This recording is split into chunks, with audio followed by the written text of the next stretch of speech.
Bonjour, c'est Michael Desmarons de la Gazette de Rennes-le-Château. Nous sommes au Jardin de Marie, donc à Rennes-le-Château, et je suis en compagnie de Jean-Pierre Monteils, éminent spécialiste donc, de Rennes-le-Château, le deuxième à avoir écrit sur Rennes-le-Château, la redite, c'est bis repetita. Hein. Après Gérard de Sède, en 1974, tu as écrit donc, les nouveaux trésors de Rennes-le-Château oui. aussi. Alors, juste, tu peux parler un petit peu de ce livre-là, au tout début, et comment il a été mis en place. Ah, c'est une vieille histoire déjà. Moi, j'ai été mis sur l'affaire de Rennes-le-Château parce que je travaillais sur l'ordre du Temple. Et je travaillais sur l'ordre du Temple à l'époque, notamment dans le Verdon. Donc, on n'est pas tout près. Et c'est par hasard que j'ai appris que Gérard de Sède, avec qui j'étais en contact épistolaire, mais que je ne connaissais pas, venait de sortir un livre sur le trésor de Rennes-le-Château. Et donc, dès que j'ai su ça, c'était à la fin 67, début 68, je me suis propulsé dans l'Aude et je n'en suis presque plus reparti. Voilà, c'est comme ça que ça s'est passé. Donc, j'ai fait à mon tour ma propre enquête, comme tout le monde, enfin comme les personnes faisaient à l'époque, des gens qui étaient branchés sur l'affaire. Mais ultérieurement, il m'est venu l'idée et l'envie d'écrire un livre, comme la plupart des gens qui au bout de quelques semaines d'enquête, croient avoir tout compris sur cette affaire.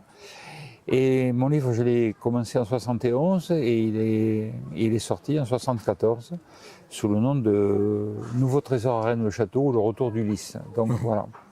Il est donc historiquement et chronologiquement le deuxième livre dans l'histoire de toute l'affaire de Rennes à être sorti. Et je suis malheureusement le plus ancien auteur au monde à avoir écrit sur cette affaire après Gérard de Sède, puisque Gérard a disparu maintenant. Oui. Voilà.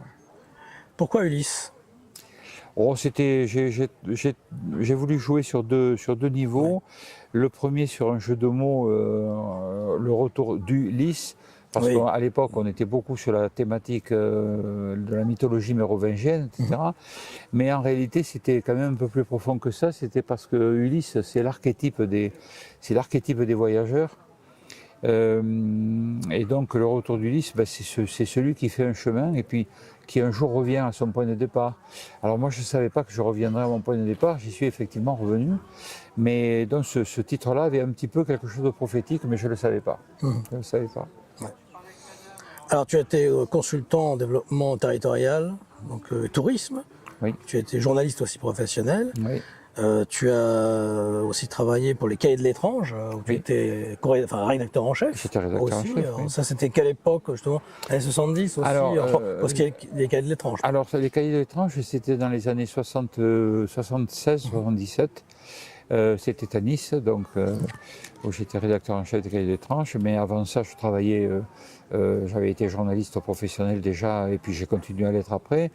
Et indépendamment de ça, avant tout, au tout départ, c'est quand même intéressant de le savoir, moi je suis assez polymorphe au niveau formation, et donc j'étais chargé de mission au bureau des recherches géologiques et minières, ce qui m'a permis de m'intéresser de très près à la géologie. Donc, président aussi de spéléologie française. Et alors j'ai été le président de la Fédération française de spéléologie, mais plus tard, ça c'était... en 78, à partir de 78, oui, tout à fait. Oui, j'ai fait pas mal de choses, effectivement. Et en Brocéliande aussi, où tu as fait pendant 6 ans. Alors ça, ce sont des missions. Pendant près de 40 ans, j'ai été ingénieur territorial spécialisé sur les stratégies touristiques. Et donc, effectivement, parmi les missions que j'ai eues, j'ai restructuré le tourisme en forêt de Brocéliande. Donc ça a duré, c'est des missions qui se sont étendues sur près de 6 ans. Mais en fait, des missions comme ça, j'en ai fait près de 300, et donc en 40 ans. Donc les toutes dernières qui ont un peu de relief, c'était... j'ai été le directeur d'études pour l'étude de classement de Minerve, la cité de Minerve, Ah oui, cité Qatar, effectivement, oui. Oui. au titre de grand site de France. Oui. Donc on a réussi le challenge de la faire classer et d'avoir en plus un des meilleurs dossiers qui ait jamais été présenté en France sur ces questions-là. Donc ça fait partie des très beaux dossiers que l'on peut mener sur des fins de carrière après, parce que ça se fait pas, on fait pas ça en début de carrière, quoi. Donc voilà, puisqu'on pilote des équipes pluridisciplinaires. C'était en 2011 ça, pour Minerve. Oui, ça a été 2011, 2012. Je crois que le label a été octroyé en 2013 ou 2014, je ne me rappelle pas exactement. Voilà. Tu as aussi sorti le livre, bien sûr, Les Magiciens du Crépuscule, et là en réédition aux éditions de Portin. Alors oui, ça c'est mes derniers ouvrages, parce que j'en ai sorti quand même pas Oui, mal bien sûr. depuis le premier. Nous avons notamment sorti un livre auquel je tiens beaucoup, qui s'est appelé La rivière au bois dormant, Oui. qui est une monographie du domaine de la Salse, qui est non loin d'ici, dans le château, où on a repris d'une manière un peu, je dirais un petit peu historique, un peu scientifique, l'histoire de ce domaine qui est en relation avec Rennes, bien sûr, par certains côtés. Et puis, parmi les tout derniers ouvrages, oui, il y a eu celui-ci dont nous avons parlé, mais avant celui-là, il y avait Les Magiciens du Crépuscule, qui a eu 2 éditions différentes chez 2 éditeurs différents, qui est un livre sur les sociétés secrètes, les sectes et les hypothèses de complot mondial, qui est un bouquin de 400 quelques pages, hein, déjà. Voilà. Et il y a eu aussi un roman important qui est sorti en 2009 autour de Rennes le Château. C'est un roman absolument qui est sorti sous un pseudonyme. Oui.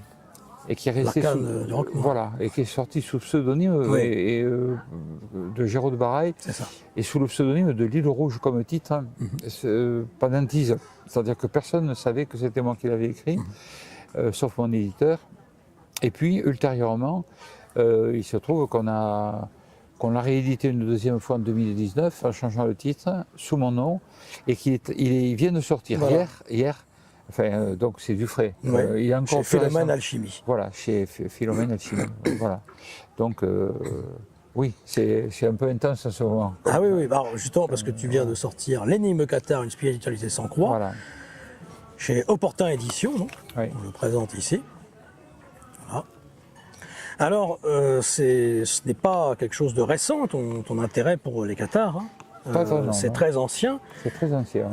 Est-ce que tu peux nous parler de justement ce qui t'a intéressé dans, on va dire l'initiation Qatar ou les intérêts de Qatar. Alors, oui, il y a, on va dire, tu as voulu remettre certaines pendules à l'heure qui étaient peut-être à l'envers. Tu as voulu remettre à l'endroit entre le fantasme Qatar et puis une certaine réalité, et aussi le merveilleux et puis même les dérives aussi qu'il y a eu du néo-qatarisme. Beaucoup de gens se trompent beaucoup sur le qatarisme. Et donc, là, il n'y a jamais de hasard, il n'y a que des rencontres, comme on dit. Donc, il se trouve qu'il y a plus de 50 ans, alors que j'étais très branché sur l'ordre du Temple, et puis en même temps sur d'autres sujets, évidemment, il se trouve que j'ai eu la chance de rencontrer des personnages historiques du néo-qatarisme, enfin, qui ont contribué à relancer l'intérêt pour le qatarisme dans les années 50. Oui. Et Michel Rotobert, René Lévy. Le premier de tous, ça a d'abord été Déodat Rocher. Oui, Déodat Rocher, bien sûr. Déodat Rocher, qui était audois, qui était maire, conseiller général d'Arc, etc. Et que j'ai eu la chance de rencontrer dans les années, au tout début des années 70. Je suis devenu membre de la Société du Souvenir des Îles de Qatar, qu'il avait fondée. C'est ça. Et puis, en 78, il est décédé. Société du Souvenir, voilà. Il y a la SPEC après.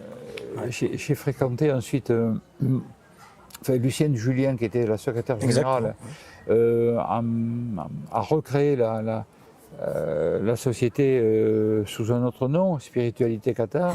Et puis on m'a demandé d'en prendre la présidence quelques années plus tard, quoi. Donc j'ai pris la présidence de cette structure que j'ai présidée pendant 7 ans. Et puis nous l'avons arrêtée par Nous l'avons mise en sommeil par faute de combattants parce que les membres étaient très âgés. Il y avait des membres remarquables, des membres historiques qui avaient connu Rudolf Steiner, qui avaient connu enfin, des anthroposophes. Et il y avait un grand mélange également de gens venant de tous horizons et qui étaient des personnes extrêmement brillantes, mais qui accommodaient le catharisme un peu à toutes les sauces, parce qu'il faut dire à leur décharge que dans ces années-là, on n'avait pas beaucoup de renseignements sur le catharisme. On savait un certain nombre de choses depuis la fin du XIXe siècle, mais les documents historiques n'étaient pas encore découverts. Et il a fallu attendre en 1939 les travaux du père Donden, qui était un grand dominicain, qui a travaillé là-dessus, qui a fait des découvertes à Florence, où il a découvert le livre des deux principes, enfin des choses qui sont basiques pour le catharisme aujourd'hui, pour les spécialistes, mais qui à l'époque n'étaient pas. Il y avait la revue Folklore aussi à cette époque-là. Ah oui, oui, la revue Folklore. Avec René Nelly. Alors justement, René Nelly. Et Adolphe Garrigou. C'est bien avant, ça c'est bien avant. Mais c'est vrai, c'est le premier qui a inspiré Gadal d'ailleurs. On en parlera après. Tout à fait. Qui était le maître de Gadal. Voilà, c'est ça. Voilà. Le maître à penser. Mais tu as raison de citer René Nelly, parce que René Nelly faisait partie de cette équipe. Moi j'ai connu René Nelly, j'ai connu Fanita de Pierrefeu, bien sûr, très bien. Qui recevait dans sa grande maison de Montségur, sa grande qui s'appelait l'Estia, une maison extraordinaire dans laquelle elle tenait table ouverte en permanence. Qui a créé la société des Amis de Montségur. Alors, elle avait fait, ils ont fait partie des gens qui ont créé la Société des Amis de Montségur et du Saint-Graal, mais qui l'ont créée dans l'entre-deux-guerres. Enfin, en fait. Puis cette société s'est arrêtée, elle a repris un temps. Avec comme président Maurice Magre, donc des personnages hauts en couleur, le grand ésotériste Francis Rottweiler, des personnages tout à fait intéressants à l'époque. Et puis dans les années 50, Déodat Rocher a créé la Société du souvenir et des îles du Qatar, qui, elle, a été la première société avec une ambition un peu scientifique de travailler sur les textes d'origine. Et c'est là qu'on a commencé à comprendre que les Cathares n'étaient pas directement des manichéens, mais que c'était des gens qui étaient raisonnablement dualistes, c'est-à-dire qu'ils n'étaient pas plus que les catholiques, en fin de compte. Que le catharisme n'était pas une religion mystérieuse qui venait d'Orient, mais qui était en fait une religion, probablement une version ancienne du paléochristianisme des premières ères de notre ère, et qu'elle était raisonnablement dualiste, pas plus que le catholicisme actuellement, qui a Dieu et le diable, hein, donc voilà.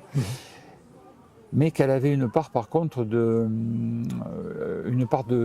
qu'elle empruntait à la gnose ancienne, à la gnose d'origine, très exactement, c'est-à-dire à la gnose des premiers siècles, et qui effectivement, qu'elle était très sensiblement différente du catholicisme et du christianisme en général, mais tout en étant une religion chrétienne, tout en restant dans le christianisme. Mais elle était sensiblement différente, avec des points très particuliers, très précis de théologie, qui la rendent totalement inconciliable avec le christianisme. Qui était docétiste aussi.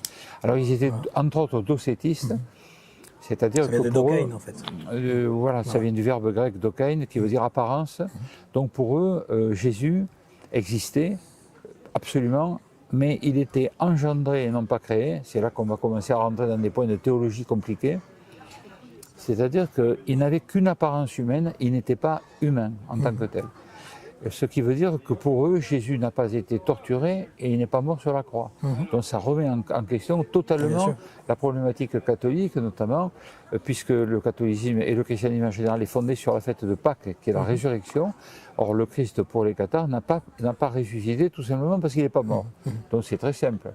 Il n'est pas mort. Ce qui est mort pour lui, c'est son apparence, c'est l'apparence d'Ocaïn, la fameuse apparence. Alors c'est une notion qui est compliquée à comprendre, mais le docétisme, en tant que doctrine, c'est une doctrine très ancienne, qui ne date pas des Cathares, qui date des premiers siècles de notre ère, et qui était assez répandue dans le Moyen-Orient notamment. Voilà. Alors ce qui fait que le catharisme, de ce point de vue-là, compte tenu que la fête de Pâques est la fête la plus importante du christianisme, eh bien, ça met à bas complètement la théorie de Pâques, la théorie de la résurrection, et on dit que le catharisme est plus une religion de l'esprit, une religion de Pentecôte, donc, plutôt qu'une religion de Pâques, pour ceux qui savent la différence qu'il y a entre la fête de Pâques et la fête de Pentecôte. C'est une religion. Alors, il n'y a pas d'ésotérisme dans le catharisme comme on l'a cru pendant très longtemps, en tout cas d'ésotérisme au sens habituel du terme. Il y a un livre qui est sorti, Le tabou de l'ésotérisme cathare. Justement. Oui, mais c'est ça. Il y a énormément de sottises qui ont été racontées et écrites, et donc qui sont prises pour argent comptant par la plupart des gens, qui ne sont pas au courant des travaux les plus récents qui sont faits actuellement. Alors ceci dit, il y a une forme d'ésotérisme dans le catharisme, dans la mesure où c'est une religion de spiritualité, une vraie religion spirituelle, et qui est une religion qui avait l'intention de, enfin plus que l'intention, qui reposait sur un seul sacrement, à l'inverse du catholicisme qui a 7 sacrements, le protestantisme en a 2, le catharisme n'en a qu'un seul, c'est le consolament, c'est l'imposition des mains parce que on fait venir l'esprit directement sur la personne. Et alors, c'est très lourd de conséquences parce que, à 2 niveaux. D'abord parce que ce consolament, il équivaut à trois sacrements du christianisme. Il équivaut au sacrement de baptême, il équivaut ensuite au sacrement d'ordination, et il équivaut également au sacrement d'extrême-onction, c'est-à-dire le sacrement des mourants. Mais c'est un sacrement qui est très particulier parce que on ne peut le comprendre que si on le compare au catholicisme. Dans le catholicisme, à partir du moment où quelqu'un est ordonné prêtre, un prêtre, quand il confère un sacrement, n'importe lequel, quel que soit l'état dans lequel il se trouve lui, au niveau spirituel, y compris un état de péché très grave, il peut avoir tué quelqu'un, massacré des gens, etc. Le sacrement qu'il confère est un sacrement qui reste valable. Chez les cathares, le sacrement n'est valable que si ton état spirituel est conforme à l'alignement. C'est la raison pour laquelle les cathares avaient le souci permanent de redemander sans cesse, quand ils pensaient qu'ils n'étaient pas en état de ce qu'on appelle l'impeccabilité. Vous savez, quand on dit de quelqu'un il est impeccable, ça veut dire tout simplement que impeccabilis, il ne peut pas pécher en latin. C'est tout simple, hein. La racine latine est très simple. Avec le grec et le latin, on se sort d'à peu près toutes les situations. Donc, l'état d'impeccabilité était nécessaire pour le cathare qui voulait, lui, conférer le sacrement à son tour. Donc, je te confère le sacrement à la condition que moi-même je sois impeccable. Et si je ne suis pas impeccable, si je pense que j'ai péché, je me fais préalablement consoler par un consolé, c'est-à-dire par un ordonné, qui va m'absoudre du péché. Mais pas sous la forme de la confession. Il va me refaire passer l'esprit. En clair, il va renettoyer le canal. Il va nettoyer le canal qui est entre moi et l'esprit. Voilà, en clair. Alors c'est pour ça qu'on peut, quand on dit qu'il n'y a pas d'ésotérisme cathare, c'est vrai et c'est faux si l'on ne comprend pas le sens du mot ésotérique. Ésotérique, ça veut dire ésotérikos en grec, ça veut dire de l'intérieur. Donc, tu le dis d'ailleurs que certains historiens... Voilà, quelque chose que l'on comprend par l'intérieur. Non pas cette notion ésotérique, elle est déviée parce qu'elle est mal comprise. Alors c'est vrai qu'il y a eu Joséphin Pédadon, on va en parler après, voilà, il y a eu Saint-Loup, il y a eu d'autres choses qui ont fait un renouveau. Énormément un mythe. Sur le mot ésotérisme. Et aujourd'hui... Ils ont fait un mythe moderne. Oui, ils ont fait un mythe moderne au sens guédonien du terme. Jungien aussi. Mais des gens comme moi aujourd'hui qui font profession de travailler sur l'ésotérisme, on ne se dit pas ésotériste, on se dit ésotérologue. Nous sommes des ésotérologues, c'est-à-dire des gens qui étudions l'ésotérisme. Ça ne veut pas dire que ça peut nous arriver de pratiquer un aspect ou l'autre de l'ésotérisme. Il y a des milliers de choses dans l'ésotérisme. Mais a priori, on est d'abord ésotérologue. C'est un terme qui a été inventé il y a quelques années par le professeur Antoine Lefebvre, qui est décédé maintenant. Ces gens-là ont inventé ce terme qui est beaucoup plus juste, parce que l'ésotérologue n'est pas quelqu'un qui met les mains dans le cambouis forcément. C'est pas quelqu'un qui est concerné par la notion, c'est quelqu'un qui étudie avec toutes les possibilités d'études et qui n'est pas lui-même un praticien, il peut l'être, hein, c'est pas interdit. Mais il ne faut pas voir dans un ésotérologue forcément un magicien, quelqu'un qui pratique des actes de magie, qu'elles soient blanches, rouges, ou vertes ou noires, peu importe, il y a les 4 magies qui existent, mais peu importe. Bien sûr que les magistes et les mages sont des ésotéristes dans la façon de faire. Mais ça fait entrer en ligne des jugements de valeur qui sont hors sujet quoi, par rapport à notre discussion. Voilà. Donc, pourquoi je te dis cela? Parce que il y a une part d'ésotérisme dans le catharisme, mais au sens de la spiritualité la plus haute. La spiritualité la plus haute, c'est de l'ésotérisme. Je suis désolé, y compris dans le catholicisme, y compris dans le christianisme le plus basique.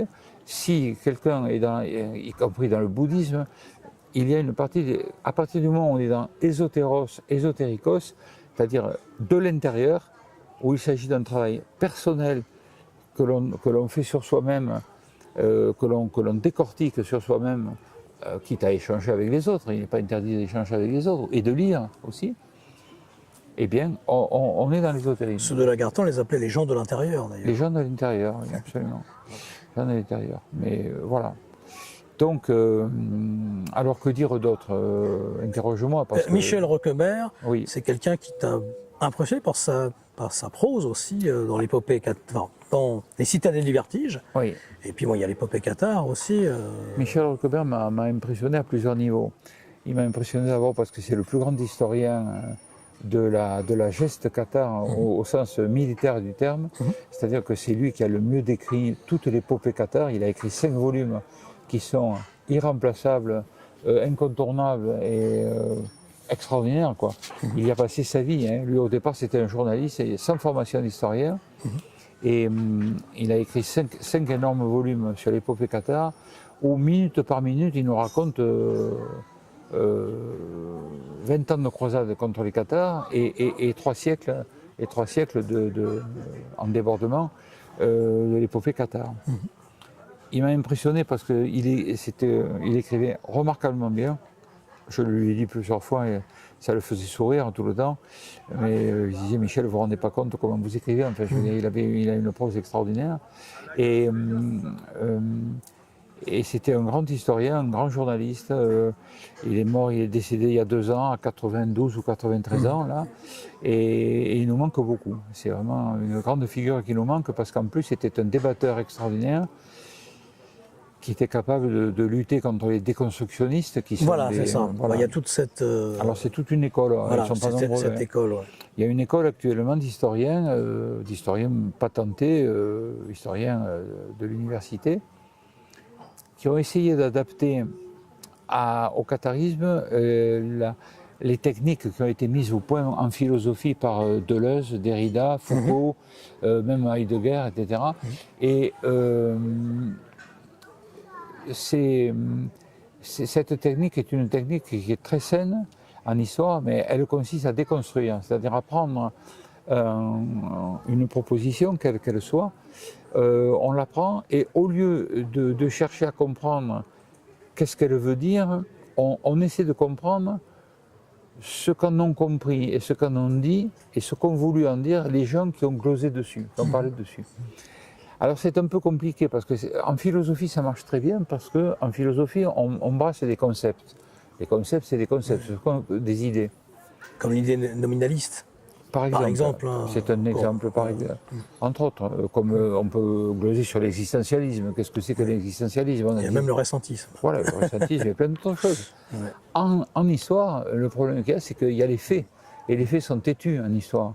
1515, c'est Marignane, hein, c'est pas en 1516 ni en 1517. Donc la guerre de 14, elle a commencé en 14, elle a fini en 18. Je veux dire, on ne peut pas trop lui faire dire ce qu'on veut. Ça n'empêche pas l'interprétation, c'est autre chose l'interprétation. Donc les déconstructionnistes en matière de Cathare, ils s'attaquent maintenant aux faits et ils commencent à tordre les faits dans tous les sens. Ils tordent les faits dans tous les sens. Et à force de les tordre, ils finissent par leur faire dire le contraire de ce qu'ils ont dit. Donc nous nous battons, nous sommes la majorité moi, je ne compte pas dans le groupe, dans l'ensemble, mais il y a de très grands historiens, des historiennes en particulier. Je pense à Anne Brenon, je pense à Annie Cazenave, je pense à des gens comme ça. Il y a aussi Christelle Morin aussi. Oui, mais c'est différent. Elle est particulière parce qu'elle a écrit un magnifique livre sur les esclarmondes, mais c'est avant tout une spécialiste littéraire. Littéraire, hein. Donc elle est docteur des lettres. Elle a travaillé sur cette question. Elle est incollable sur la mythologie des esclarmondes. D'ailleurs, je parle d'elle dans le livre. Mais après ça, c'est pas une historienne du catharisme, même si elle n'est pas ignare sur le catharisme, bien entendu, hein, bien entendu. Non, je parle des historiennes pures et dures du catharisme, ou des historiens qui travaillent là-dessus aujourd'hui, ou qui ont travaillé. Donc, il y en a des dizaines et des dizaines et des dizaines. Voilà. Donc, alors, justement, ce mythe qui a commencé avec Joséphin Péladan, tu peux nous parler un peu de cette époque-là, hein, parce que lui, il était quand même acteur et il a inspiré les Saint-Loup après. Alors le problème du catharisme, c'est que le catharisme, ça s'étend sur 3 siècles, c'est colossal. Comme je dis souvent en conférence, c'est 15 rois de France, donc ça commence à Hugues Capet et ça finit à Philippe le Bel, rien que ça. Le catharisme, ça s'étend sur 15 rois de France. Et à Rome, ça s'étend sur 60 papes. Le catharisme va durer, il va avoir défilé 60 papes. C'est colossal. Même un peu plus. 63, 64. Donc,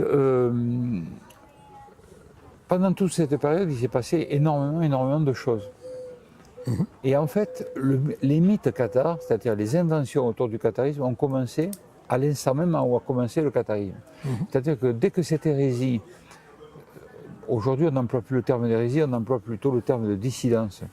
À partir du moment où cette dissidence a commencé à apparaître, a été repérée en Europe, à plusieurs endroits d'Europe, en Italie, en Roumanie, en Allemagne, en Flandre, dans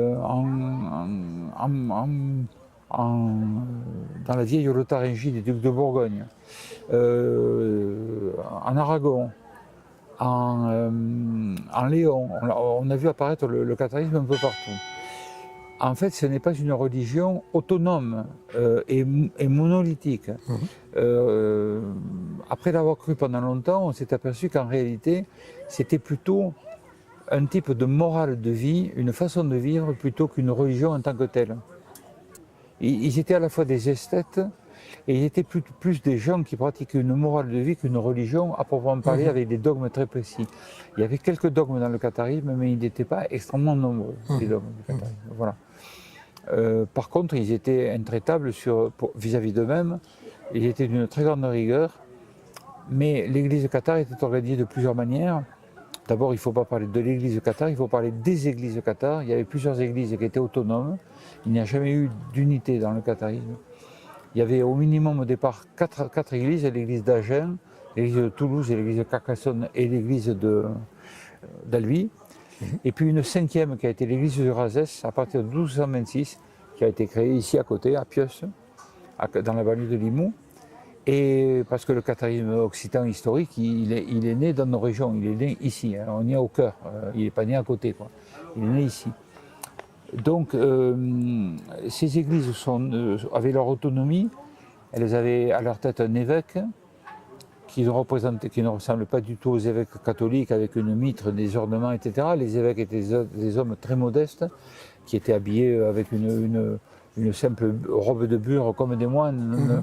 Ils avaient à côté d'eux un fils majeur et un fils mineur qui étaient leurs futurs successeurs, c'est-à-dire que si l'évêque mourait, c'était le fils majeur qui devenait évêque à son tour, le fils mineur montait fils majeur, on nommait un nouveau fils mineur. Voilà. Et donc on en a connu beaucoup. Donc ici dans la région, le dernier évêque de Montségur, qui est mort à Montségur, Bertrand Marty, est né dans un tout petit village pas loin de Limoux qui s'appelle Caillavel. Il est né là.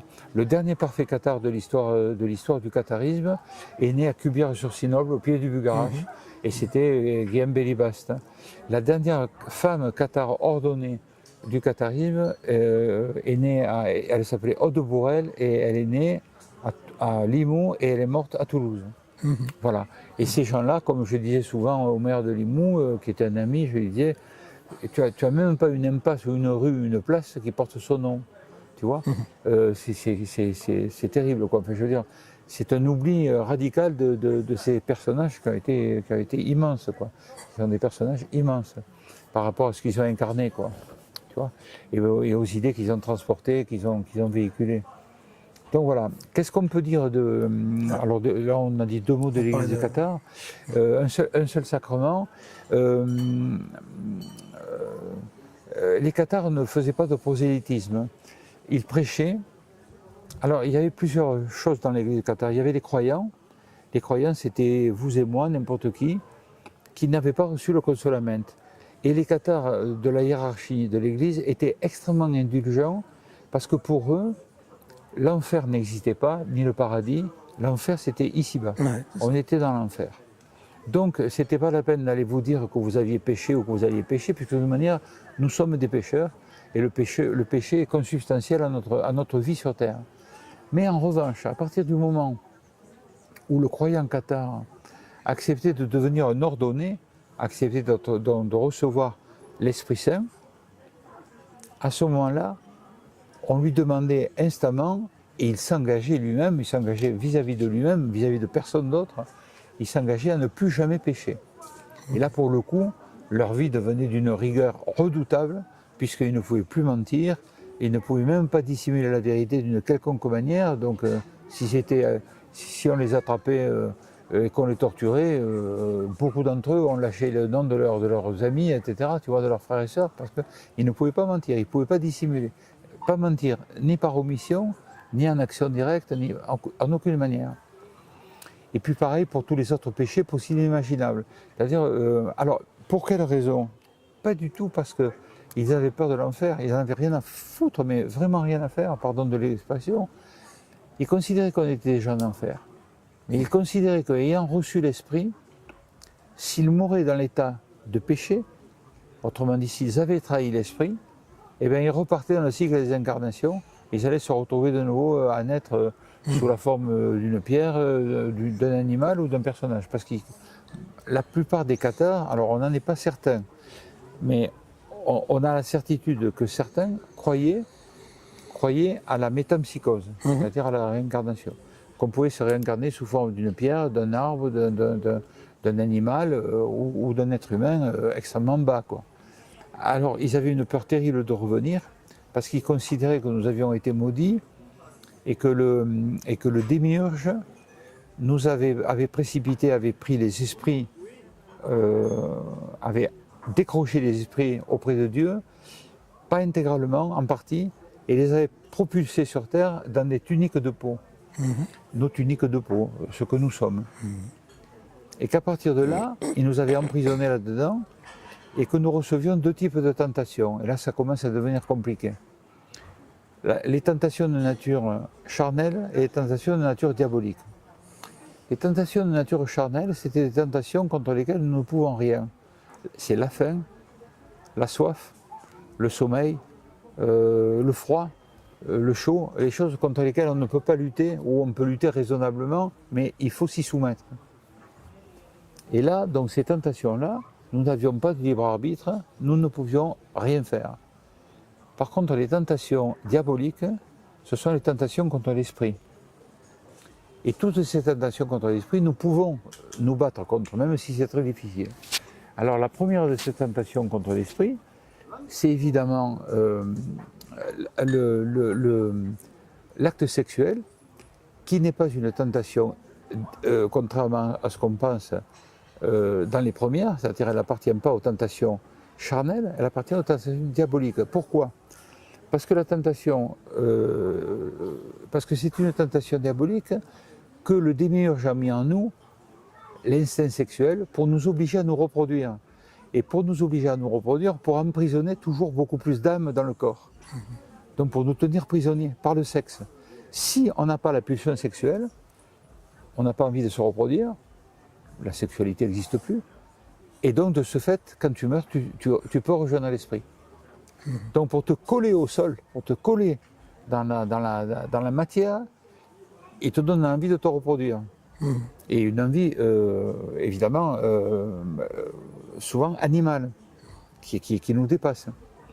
Et donc cette envie de se reproduire fait que nous allons réincarner d'autres nouvelles âmes qui vont rester emprisonnées jusqu'à la fin des temps, dans le cycle de la matière. Mais il n'y a aucune connotation de bien ou de mal. Vous voyez, pour les cathares, parce que souvent on dit qu'ils étaient contre le mariage, contre la reproduction, mais ils sont contre la reproduction et contre le mariage parce que ça produit un enfant, parce que ça immobilise une âme. Mais ils n'ont rien contre le fait que les gens fassent l'amour ensemble. Ça leur a jamais posé le problème.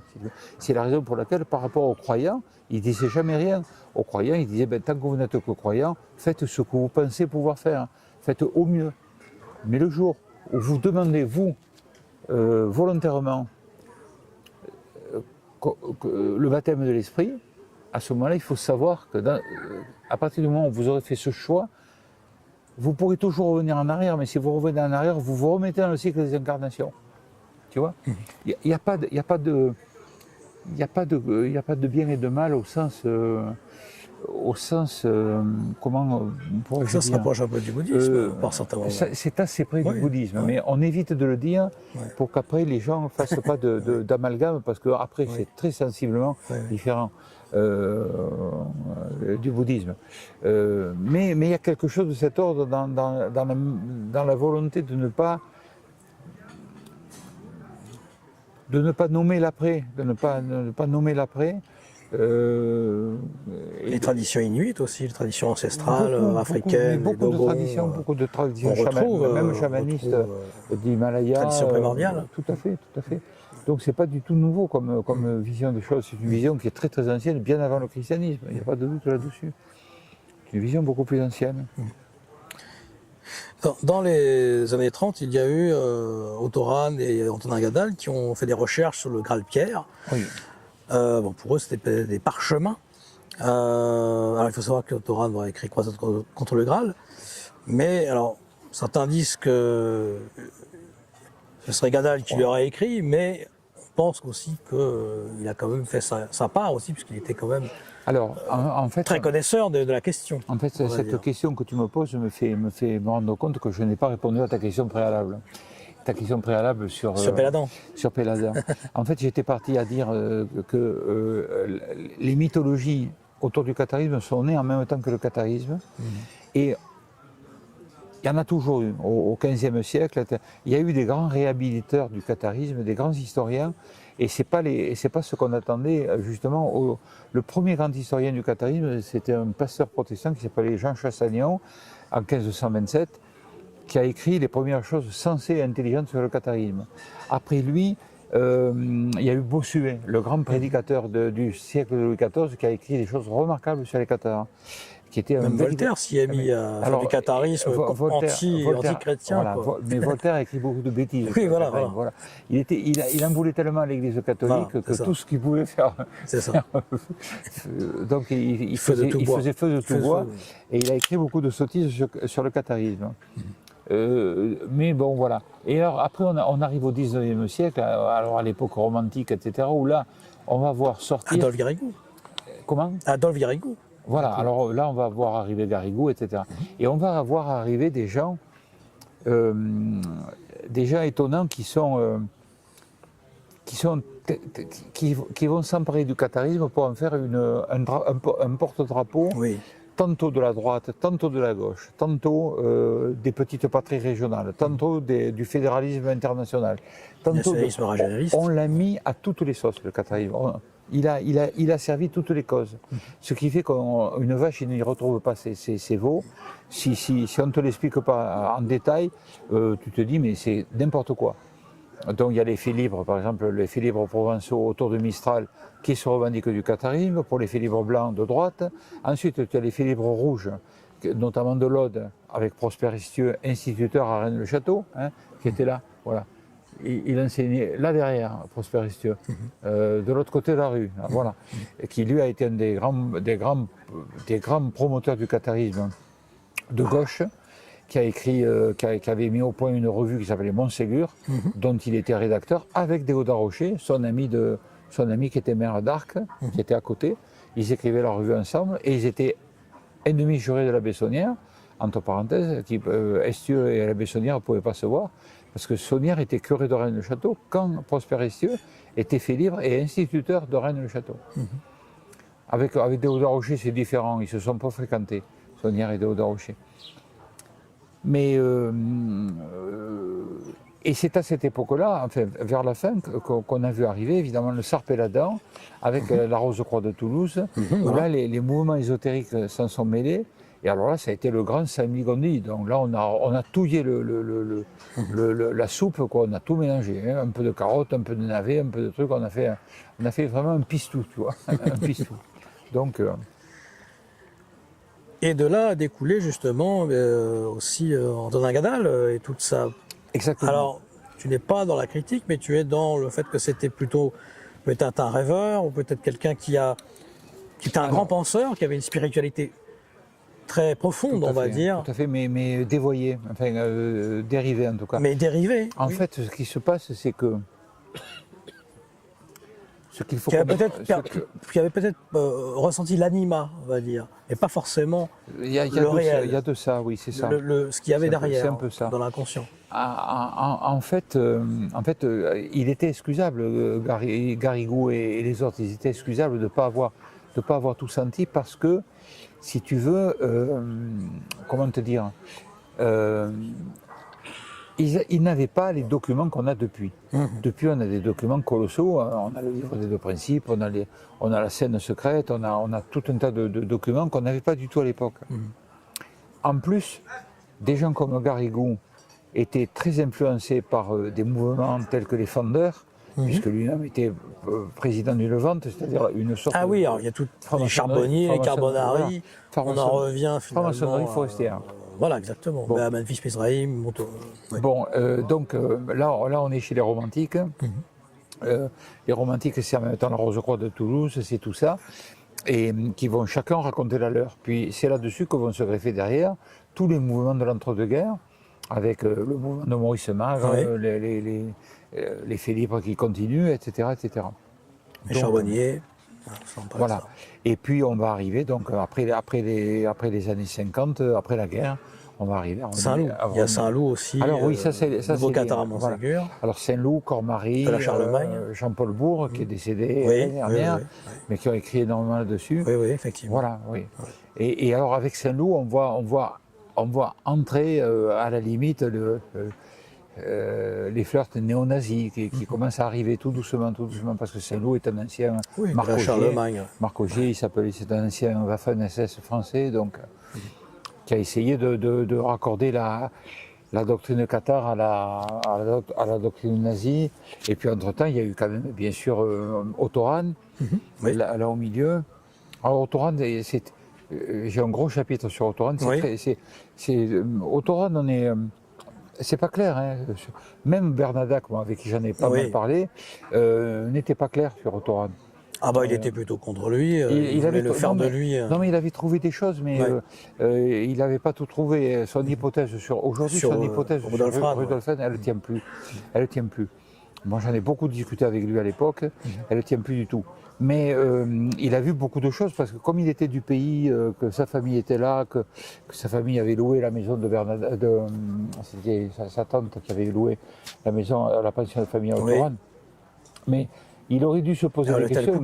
Avec l'hôtel Couquet, avec Madame Couquet, qui est décédée il n'y a pas longtemps. Oui, mais moi, avant Madame Couquet, j'ai connu son père. De Mémé Couquet, j'ai connu Marius. Elle m'avait fait visiter la chambre. Ça dépendait des fois, c'était pas la même chambre. Avec la table et le bureau. Et Marius avait été le guide d'Ottoran dans les pierriers du Saint-Barthélemy, du Soularac, de tout ça. Il le guidait partout, tu vois. Et donc, Marius, moi j'ai eu des contacts. Je mangeais chez Marius à table avec lui, quoi. Le père de Mémé Couquet, que tu as connu. Donc, voilà. Ça, c'est le privilège de l'âge, si on peut dire, d'avoir connu ces gens-là, quoi. Et Et Marius, il rigolait toujours, il disait au Torrent, pour lui, c'était un jeune qui était allumé, quoi. Il disait toujours l'archéologue, alors qu'il n'était pas archéologue, il était linguiste. Hein. Au départ, c'était un romaniste, c'était un professeur, il était un très grand romaniste, d'ailleurs. Il écrivait par un occitan médiéval absolument impeccable, enfin, je veux dire, c'était pas n'importe qui. Hein. Mais plusieurs fois, j'ai fait remarquer à Christian Bernadac, on en a parlé un peu, je lui ai dit, mais comment veux-tu que les nazis, s'ils ont délégué au Torrent pour retrouver le Graal, ne lui ont même pas donné les moyens de payer la location de ça. Les marronniers. Les marronniers. Il a été obligé de s'enfuir, de partir sans payer. C'est vrai que c'était pas debout 5 minutes, quoi, tu vois. Alors ça le faisait tiquer, ça l'emmerdait quand on en parlait. C'était le seul truc qui le bloquait, quoi. Il y a cette fameuse croix aussi dans le ciel avec l'avion.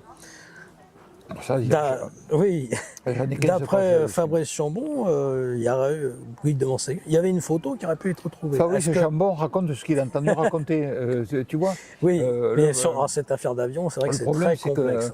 Moi j'ai enquêté dessus 20 ans après, c'était déjà 20 ans après. Déjà, des fois c'était une croix celtique, des fois c'était autre. C'était une colombe. Tous les témoignages, avec les noms des gens, Philippe, etc.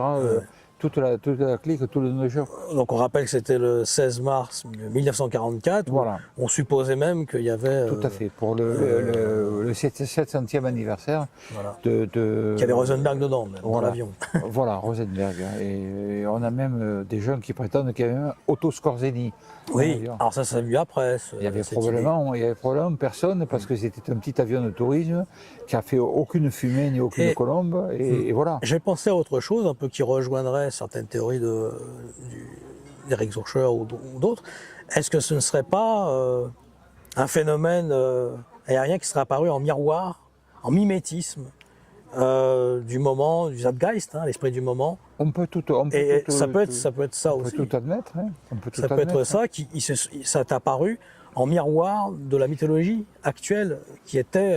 alors là, tu rejoins tout à fait mon hypothèse actuelle sur l'imaginal. C'est-à-dire qu'on est en train de basculer de l'imaginaire à l'imaginal, mais là on est quand même en 1944, donc c'est loin. Hein. Je veux dire, c'est pas aujourd'hui. Hein. Aujourd'hui c'est différent. Aujourd'hui, qu'il y ait des phénomènes que nous provoquions à force de les vouloir, ça peut être entendu. Est-ce que les chercheurs n'ont pas créé parfois un égrégore? Alors, il y a eu la caméra Explore le temps en 1966, qui a créé tout un engouement aussi pour aller à Montségur. Hein. Très très bonne question. Ouais. C'est tout à fait possible. C'est tout à fait possible. Mais donc voilà ce qu'on peut dire par rapport à... Alors le livre se compose effectivement de deux parties importantes. La première, c'est une partie qui est historique, où j'essaie de recadrer en me collant le plus près possible au catharisme tel qu'il est accepté aujourd'hui par les historiens. Et là, j'ai réussi le challenge parce que j'ai eu d'énormément de retours d'historiens qui me disent que c'est vraiment le premier livre de vulgarisation sur le catharisme qu'on a qui ne dit pas de conneries, quoi. Donc voilà. Et deuxièmement, au point qu'il est aujourd'hui distribué dans des lieux comme le musée du catharisme de Mazamet ou des endroits qui sont des temples un peu du catharisme orthodoxe. Et puis la deuxième partie, j'ai essayé de débunker un certain nombre de choses. Par exemple, la croix cathare, ça n'existe pas. La colombe n'a jamais été un symbole cathare. L'Andorra, c'est quelque chose qui a probablement existé, mais très sporadiquement. Et ça avait dit ça d'Autorade aussi, que c'était... Voilà, et c'était probablement pour ne pas trahir leurs frères de religion qui se sont laissés mourir de faim, quoi. Voilà. Mais pas du tout, puisqu'ils ne pouvaient pas mentir, une fois qu'ils sentaient qu'ils allaient être pris, ils préféraient se laisser mourir de faim, quoi. Donc voilà, mais c'est pas du tout, il n'y a aucune règle du catharisme qui dit qu'il faut se laisser mourir, c'est pas vrai. Le catharisme n'est pas suicidaire, c'est au contraire une religion qui est assez... qui vit, quoi, elle n'est pas noire, quoi, c'est pas une voilà. Que dire d'autre que dans les mythologies du catharisme que j'ai évoquées dans le livre? Il y en a plein, il y en a des quantités. Bon, il y a l'histoire de l'avion, bien sûr. L'histoire de Cathare et Templiers, c'est totalement bidon, évidemment. Il n'y a jamais eu de relation entre les Cathares et les Templiers, mais il y a eu beaucoup de relations entre des individus cathares et des individus templiers. À commencer par le fait qu'il était fréquent que dans une même famille, il y ait des croyants cathares et des gens qui rentrent comme frères de l'ordre du Temple. Donc ils n'allaient pas se faire la tête entre eux. Rien que ça déjà. Mais les institutions ne se parlaient pas entre elles. Tout simplement, il y a un truc qui devrait sauter à l'œil nu, c'est que qui furent les premiers et les constants persécuteurs des cathares? Les cisterciens, du début à la fin. Les dominicains les ont persécutés 20 ans, hein, le temps de naître et de mourir. Les cisterciens, eux, tous les inquisiteurs étaient cisterciens, tous les évêques du coin étaient cisterciens, même le pape Benoît XII était un cistercien, abbé de Fontfroide, et un grand inquisiteur, évêque de Pamiers. Donc tout ça ne tient pas. Et en plus, le protecteur des cisterciens, des Templiers, le protecteur des Templiers, c'était l'ennemi juré des cathares, c'était Saint-Bernard de Clairvaux. Donc on n'imagine pas l'ennemi juré des cathares, patron des cisterciens, protecteur des Templiers et quasiment créateur de l'ordre du Temple, les protéger contre les cathares. Enfin, je veux dire, on est dans le délire, ou leur faire avoir une complicité avec les cathares qu'ils persécutaient par ailleurs. Ça ne tient pas la route 5 minutes. Mais si les gens, au lieu de dire la bêtise, lisaient simplement les textes, ils s'apercevraient que l'histoire le leur dit. Il n'y a pas besoin d'être engagé d'histoire pour le savoir, quoi. C'est écrit noir sur blanc. Voilà. Donc, pas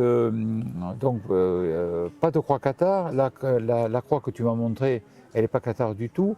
La croix que tu m'as montrée, c'est la croix occitane. Et il est très important que les gens qui ont une vision du catharisme aujourd'hui, parce qu'ils ont lu ou parce qu'ils ont entendu des choses qui ne sont pas forcément exactes, il est très important qu'ils puissent lire des rappels à l'ordre de cet ordre, de ce genre, les ramenant directement, pour mieux comprendre que même tout ce qui a été rajouté a de la valeur. C'est-à-dire que tout ce qui a été rajouté après, à partir du moment où ça a été rajouté, ça a de l'importance aussi. Donc le mythe est aussi important que l'histoire, mais il ne peut pas la remplacer. Le mythe, c'est le mythe et l'histoire, c'est l'histoire.